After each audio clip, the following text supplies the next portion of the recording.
দর্শক সবাইকে আমন্ত্রণ জানিয়ে শুরু করছি দেশ টিভির ফ্যাশন রূপ মাধুর্য বিষয়ক বিশেষ আয়োজন ভিট আত্মবিশ্বাসী সৌন্দর্য অনুষ্ঠান। সাথে আছি আমি তাবাসসুম প্রিয়াঙ্কা। মানুষ বরাবরই সৌন্দর্য পাগল, আর তাই মানুষ সুন্দরকে বেছে নেয়। নিজেকে সবার মধ্যে সুন্দরভাবে উপস্থাপন করার ইচ্ছা থেকেই মানুষ সৌন্দর্য চর্চা করে। পোশাক কেবল একটি পরিধানযোগ্য বস্তু নয়, এটি হলো একটি ভাষা। প্রসাধনী হলো দেহের বাইরের পরিচর্যা এবং সৌন্দর্যের মূল উৎস দেহের ভেতর। তাই বাইরের পরিচর্যার সঙ্গে দেহের ভেতরের পরিচর্যাও প্রয়োজন। কিছু অভ্যাস বা সতর্কতাই আমাদেরকে দেবে সুস্থ, সুন্দর এবং আকর্ষণীয় অবয়ব। সৌন্দর্যের আদ্যপান্ত নিয়েই ভিট আত্মবিশ্বাসী সৌন্দর্য।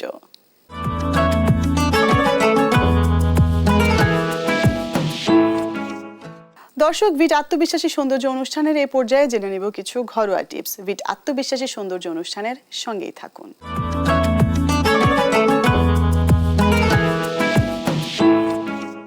রোজা ইফতারের পর বেশি করে পানি খেতে হবে। আপনার শরীরের আকৃতি অনুযায়ী পোশাক নির্বাচন করুন। এমন পোশাক পরুন যা আপনার শরীরের গঠন সুন্দরভাবে ফুটিয়ে তোলে এবং আপনাকে আত্মবিশ্বাসী করে তোলে। বেসিক পোশাকে বিনিয়োগ করুন। ক্লাসিক জিন্স, একটি সাদা শার্ট এবং একটি কালো ব্লেজার চিরকালীন স্টাইল। কম্বিনেশন করুন। ভিন্ন টেক্সচার এবং প্যাটার্ন একত্রিত করে ইউনিক লুক তৈরি করুন। সঠিক অ্যাক্সেসরিজ ব্যবহার করুন। একটি স্টেটমেন্ট নেকলেস, স্টাইলিশ ঘড়ি বা চমৎকার ব্যাগ আপনার লুক উন্নত করতে পারে। সঠিক জুতো নির্বাচন করুন। আরামদায়ক কিন্তু স্টাইলিশ জুতো আপনার ফ্যাশনে বড় পরিবর্তন নিয়ে আসতে পারে। ট্রেন্ড অনুসরণ করুন, তবে নিজস্বতা বজায় রাখুন। ফ্যাশনের নতুন ট্রেন্ড অনুসরণ করুন, তবে যা আপনাকে মানায় সেটাই বেছে নিন। নিজস্ব স্টাইল খুঁজে নিন।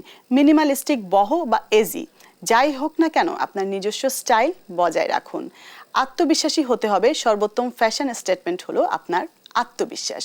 ওয়ার্ড্রব গুছিয়ে রাখুন। এটি প্রতিদিন সহজেই পোশাক নির্বাচন করতে এবং স্টাইলিশ থাকতে সহায়ক হবে।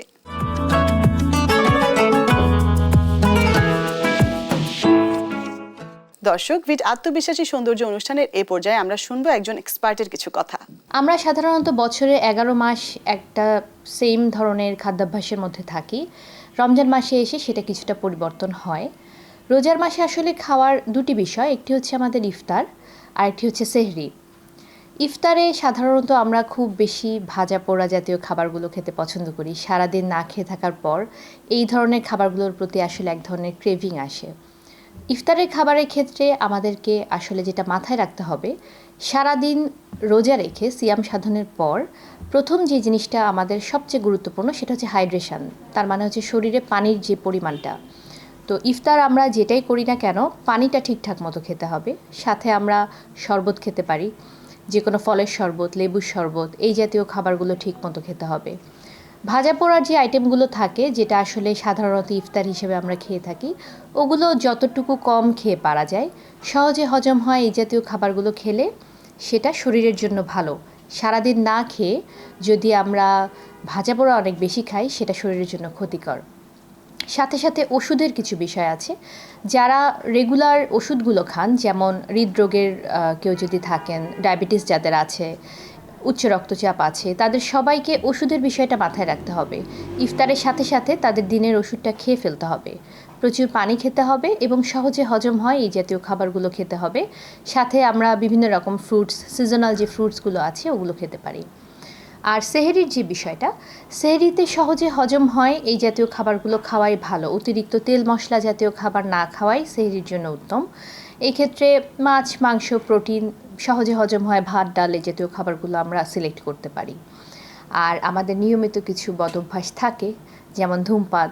তো এই ধরনের বদভ্যাসগুলো পরিবর্তন করার জন্য, ছেড়ে দেওয়ার জন্য রমজান মাস হচ্ছে সবচাইতে অ্যাপ্রোপ্রিয়েট। তো আমরা চেষ্টা করব সিয়াম সাধনার সাথে সাথে পরিমিত পরিমাণে সুষম খাদ্য খাবো এবং আমাদের বদভ্যাস যেগুলো আছে সেগুলো ত্যাগ করব।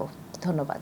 দর্শক, ভিট আত্মবিশ্বাসী সৌন্দর্য অনুষ্ঠানের এই পর্যায়ে যাব ছোট্ট একটা বিরতিতে। কোথাও যাবেন না, আমাদের সাথেই থাকুন। প্রিয় দর্শক, বিরতির পর সবাইকে আরও একবার আমন্ত্রণ জানাচ্ছি দেশ টিভির ফ্যাশন এবং রূপ মাধুর্য বিষয়ক বিশেষ আয়োজন ভিট আত্মবিশ্বাসী সৌন্দর্য অনুষ্ঠানে। এই আয়োজনের প্রতি পর্বে আমাদের সাথে স্টুডিওতে থাকেন একজন আমন্ত্রিত অতিথি। আজও কিন্তু তার ব্যতিক্রম হয়নি। আমাদের সাথে আছেন ভীষণ পরিচিত একটা মুখ, সঙ্গীত শিল্পী লুইপা। আমন্ত্রণ আপু তোমাকে।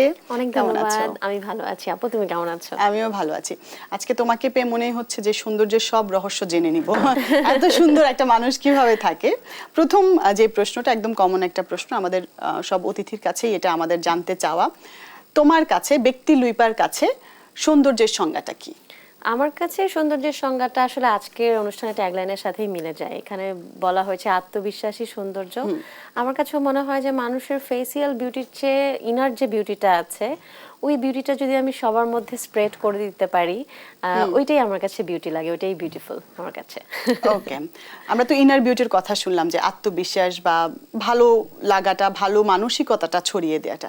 যদি বাহ্যিক সৌন্দর্যের কথা বলি, তাহলে এই যে তোমার স্কিন আমরা সরাসরি দেখতে পাচ্ছি, আমি জানি না দর্শকরা কতটুকু বোঝেন, চুল দেখতে পাচ্ছি, ভীষণ সুন্দর স্কিন, ভীষণ সুন্দর চুল। এই যে বাহ্যিক সৌন্দর্যটা মেনটেন করবার জন্য তুমি কি স্পেসিফিক কোনো ডায়েট প্ল্যান বা কোনো ট্রিটমেন্ট, কোনো কিছু কি ফলো করো? আমরা যেহেতু একটা এন্টারটেইনমেন্টাল জবের মধ্যেই আছি সারাক্ষণ, আমাদেরকে শোজের জন্য প্রতিদিন মেকআপ নিতে হয়, বাইরে যেতে হয়, বা মানে ঢাকার বা শহরের বাইরে মুভ করতে হয়। সো অনেক জার্ম, অনেক ধুলাবালি, অনেক কিছুর মধ্যে দিয়ে কিন্তু আমাদের টাইম স্পেন্ড করতে হয়। কিছু যদি একটু মেনটেন না করি, আসলে আমার মনে হয় যে এখন যেরকম পলিউশন আছে আমাদের শহরে, আমাদের টিকে থাকা কিন্তু একদম মুশকিল হয়ে যাবে।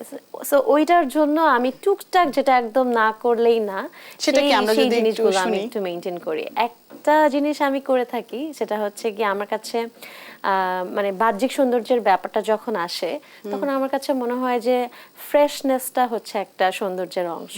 তো আমি সবসময় একটু ক্লিন থাকার চেষ্টা করি, ক্লিন রাখার চেষ্টা করি আমার ফেস, আমার বডি পার্টসগুলোকে, যাতে কখনো একটু ইরিটেটিং ফিল হয় না। অনেক সময় একটু নোংরা থাকলেও কিন্তু ইরিটেট ফিল হয়, তখন আবার পিম্পল হয়ে যায় অনেক সময়। সো আমি ফ্রেশনেসটাকে একটু প্রায়োরিটি দেই, সেটার জন্য ক্লিনজিং হ্যাঁ এর উপরে থাকা হয়। আচ্ছা, আর বডি ফিট রাখার জন্য কিছু কি করা হয়? খাবারের ডায়েট হ্যাঁ, প্ল্যান? তা তো অবশ্যই। একটা সার্টেন এজ থেকে আসলে আমাদের মনে হয় যে সবারই, সেটা মেয়ে হোক, ছেলে হোক, কিংবা যেই প্রফেশনেরই হোক না কেন, খাবারটা আসলে মেনটেন করা উচিত। সেটা হচ্ছে এখন এই এই যে এসে আমি আসলে চেষ্টা করি একটু প্রোটিনটাকে বেশি রাখতে, কার্বটাকে একটু মানে খাই না একদম তা না, বাট মডারেট একদম একটা মিনিমাম যেই অ্যামাউন্টটা না খেলেই না। ওটাও তো আসলে আমরা অনেক সময় মনে করি যে কার্ব না খেলে হয়তো আমরা শুকিয়ে যাব, আসলে কিন্তু তা না। আমাদের তখন মেমরি লস হয়, অনেক ধরনের প্রবলেম সৃষ্টি হয়, এনার্জি পাই না আমরা। সো কার্বটাকেও আমি রাখি, বাট ব্যালেন্সড একটা ডায়েটের মধ্যে দিয়ে আমি যাই। ওকে, এই যে সৌন্দর্য চর্চা করাটা, বা যে সৌন্দর্য চর্চার যে অনুভূতিটা, যে আমাকে ঠিক থাকতে হবে, ফিট থাকতে হবে, এটা কি সব সময় থেকেই ছিল, নাকি যখন থেকে যে আমি অনেক দর্শক শ্রোতাদের সামনে যাচ্ছি, অনেক মানুষের সামনে আমার কথা বলতে হচ্ছে, স্ক্রিনে থাকতে হচ্ছে, তখন থেকে এই কনসাসনেসটা তৈরি হয়েছে? আসলে আমাকে সুন্দর থাকতে হবে বা ক্যামেরার জন্য ফিট থাকতে হবে, এই সেন্সটা আসলে এসেছে যখন থেকে আমার অডিয়েন্স হয়েছে, তখন থেকে। বাট যখন আমি চিন্তা করি যে আমাকে সুস্থ থাকতে হবে, সুস্থ থাকার জন্যও কিন্তু আমাকে বিউটি মেনটেন করতে হবে, বা আমাকে ডায়েট প্ল্যান করতে হবে। সো ওই প্ল্যানটা আসলে এসেছে একটা সার্টেন এজ হওয়ার পরে, যখন ছোটবেলায় তো আসলে এসব নিয়ে আমরা চিন্তা করি না, আমরা ধুপ দেখা যায় আধা কেজি হাফ কেজি মিষ্টি খেয়ে ফেলি, বা যে কোনো যা মন চায় চকলেট খাই, এই করি সেই করি। বাট একটা সময়ে এসে আসলে নিজের একটা রিয়েলাইজেশন আসে যে আমাকে সুস্থ থাকতে হবে, তো সেটার জন্য সুস্থ থাকাটা আসলে হ্যাঁ, বিউটি মেইনটেনেন্সের মধ্যে দিয়ে আমাদেরকে যেতে হয় আসলে। ডেফিনেটলি। একটু কাজের প্রসঙ্গে আসি। তুমি তো কয়েকদিন আগে আমরা যখন একটা প্রোগ্রাম করলাম, একটা সুন্দর ম্যাশআপ করেছিলে লোকগানের। বর্তমানে কি কোনো কাজ আছে পাইপলাইনে, বা ঈদের জন্য কি কোনো কাজ আছে? ডেফিনেটলি সবসময় আসলে চিন্তা করতে হয় যে আমার অডিয়েন্স নতুন কি শুনতে চাচ্ছে বা নতুন কি কাজ করব। সো ওই ফোক ম্যাশআপটা আমার করা ছিল গত বছরের দিকে করেছিলাম, বিকজ স্টেজে আমরা কি ধরনের পারফরমেন্স করে থাকি ওইটার জন্য কিন্তু ওই গানটা করা হয়েছিল। এবারে আমি একটা মৌলিক গান নিয়ে চিন্তা ভাবনা করেছি, এবং সেটা অবশ্য স্টেজে আমরা যে ধরনের গান করি ওইরকম একটা নতুন মৌলিক গান। ডিটেলসটা এখন বলছি না, কারা গানটা করেছেন, কে লিখেছেন, কে মিউজিক করেছেন, ওটা পরে বলবো, সম্ভবত ওটার মিউজিক ভিডিওতেও আমি নিজেই থাকছি। Oh, wow. সো এই তো আর কি, এরকম একটা নতুন গান আমার অফিসিয়াল ইউটিউব চ্যানেল থেকে আসতে যাচ্ছে খুব শীঘ্রই। আচ্ছা, সবসময় নিশ্চয়ই এই ধরনের সোশ্যাল মিডিয়াতে যেহেতু তোমার ছবি পোস্ট হয় এবং বিভিন্ন আয়োজন প্রোগ্রামের ছবি ছাড়া, ভিডিও ছাড়া আরো অনেক কিছুই পোস্ট হতে থাকে, কখনো কি এরকম হয়েছে যে নাটক বা সিনেমা বা টিভিসি, ওভিসি, মানে অ্যাক্টিং এর দিকের কোনো কিছু থেকে তোমার অফার পেয়েছো? হ্যাঁ, তাই এসেছে, কারণ আমি আসলে আমার নিজের মিউজিক ভিডিওতে অনেক পারফর্ম করেছি এর আগে। সো ওখান থেকে দেখা গেছে যে আমাকে সিনেমার জন্য বলা হয়েছে বা নাটকের জন্যও বলা হয়েছে, বাট আমার কাছে মনে হয়েছে যে মিউজিক রিলেটেড যে কাজটা হবে সেই কাজটা আমি করব, মানে যেটা আমার মিউজিককে পোর্ট্রে করবে।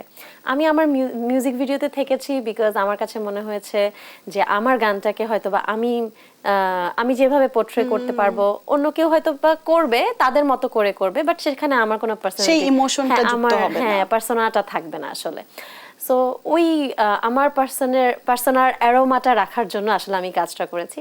So, এখন যদি দেখা যায় যে আমার গান রিলেটেড কোনো মুভি হয় বা আমার গান রিলেটেড কোনো নাটক হয়, যেরকম আমি উপস্থাপনা করেছি, গান রিলেটেড প্রোগ্রামগুলো করেছি, সো ওরকম কিছু হলে অবশ্যই আমি করব, কাজ করব। ওকে, যারা তরুণ প্রজন্মের সঙ্গীত শিল্পী কাজ করছেন স্ক্রিনে, তাদের উদ্দেশ্যে যদি কিছু বলবার থাকে। নিশ্চয়ই আমি বলবো যে অনেকেই কমপ্লেইন করে যে এখনকার গান কেন অনেক বেশি লঞ্জিভিটি থাকে না, অনেক দিন মানুষ শুনে না কেন, গোল্ডেন সংস গুলো কেন এখনো মানুষ শুনছে। সো আমি একটু বলবো যে আগেকার দিনের গানগুলো যখন হতো তখন যারা সৃষ্টি করেছেন গানগুলো, তারা কিন্তু সবসময় গানের মধ্যেই থাকতেন এবং অনেক সময় দিতেন, একটা গানের পেছনে অনেক শ্রম দিতেন, সময় দিতেন। সো আর একটু যদি আমরা যে কাজটা করছি সেই কাজটার প্রতি একটু বেশি মনোনিবেশ করি, আমার মনে হয় যে এই কাজগুলো বহু বহু বছর টিকে যাবে এবং আমাদের পরবর্তী প্রজন্ম যারা আছে তারাও হয়তো এই কাজগুলোকে ধরে রাখবে। অনেক ধন্যবাদ। তোমাকে পেয়েছি 2 লাইন, আসলে গান না শুনে থাকতে পারছি না, 2টা লাইন গান আমাদের দর্শক শ্রোতাদের জন্য। নিশ্চয়ই, আমি আমারই একটা গান করে শোনাচ্ছি, গানটার নাম হচ্ছে রঙ্গিলা হাওয়া। এই গানটা লিখেছেন এ মিজান আর গানটার সুসংগীত করেছেন শওকত আলী ইমন। ছোট্ট করে শোনাচ্ছি। হ্যাঁ, নিশ্চয়ই।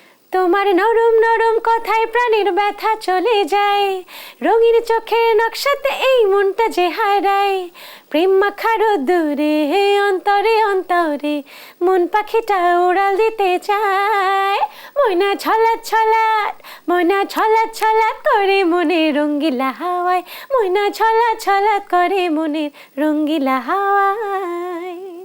Wow, thank you. অনেক সুন্দর, এবং এই গানটার মতোই তুমি ছলাৎ ছলাৎ করতে থাকো, সবসময় সুন্দর থাকো, পথ চলা সবসময় তোমার সুন্দর হোক। অনেক ধন্যবাদ তোমাকে জানাতে চাই এত সুন্দর অনুষ্ঠানে আমাকে আজকে হোস্ট করবার জন্য, এবং সেই সাথে ভিটকে এবং দেশ টিভিকে অনেক ধন্যবাদ আমাকে এই আয়োজনে আমন্ত্রণ করবার জন্য। অনেক ভালোবাসা। দর্শক, দেশ টিভির ফ্যাশন এবং রূপ মাধুর্য বিষয়ক বিশেষ আয়োজন ভিট আত্মবিশ্বাসী সৌন্দর্য অনুষ্ঠানের আজকের আয়োজন এখানেই শেষ করছি। আশা করি পুরো আয়োজনটি আপনাদের ভালো লেগেছে। আমাদের আয়োজনের কোনো অংশ আপনারা যদি মিস করে থাকেন তাহলে তা দেখে নিতে পারেন দেশ টিভির অফিসিয়াল ফেসবুক পেজ এবং ইউটিউব চ্যানেল থেকে। সবাই ভালো থাকবেন, সুস্থ থাকবেন। আগামী পর্বে আবারও দেখা হবে সেই প্রত্যাশায় আজকের মতো বিদায় নিচ্ছি। আল্লাহ হাফেজ।